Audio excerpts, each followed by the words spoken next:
Hi guys, எல்லாரும் எப்படி இருக்கிறீங்க? இன்னைக்கு ஒரு முக்கியமான அப்டேட்டோட தான் வந்திருக்கிறேன். அதுக்கு முன்னால எல்லாரும் சேஃபாக இருப்பீங்கன்னு நினைக்கிறேன். சேஃபாக இருக்கணும்னு சொல்லி எல்லாம் வல்ல இறைவனிடம் பிரார்த்தனை செஞ்சு கொண்டு குவைட் உள்துறை அமைச்சகம் முன்னெச்சரிக்கை நடவடிக்கையாக ஒரு முக்கிய அறிவிப்பை வெளியிட்டுள்ளது. அதன் அடிப்படையில் வரவிருக்கும் புனித ஈத் உல் ஃபித்ர் காலத்தில் மறு அறிவிப்பு வரும் வரை நாடகங்கள், இசை நிகழ்ச்சிகள் மற்றும் திருமண விழாக்கள் நடத்துவதற்கு முற்றிலும் தடை விதிக்கப்பட்டுள்ளது.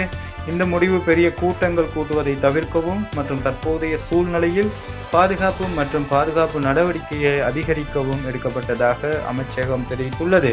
மேலும் நிலைமைக்கேற்ப அடுத்தடுத்த அறிவிப்புகள் வெளிப்படும் எனவும், அது மட்டுமல்லாமல் குவைத்தில் public authority for civil information PACI நிறுவனம் அவசர நடவடிக்கை திட்டத்தை செயல்படுத்தியுள்ளது.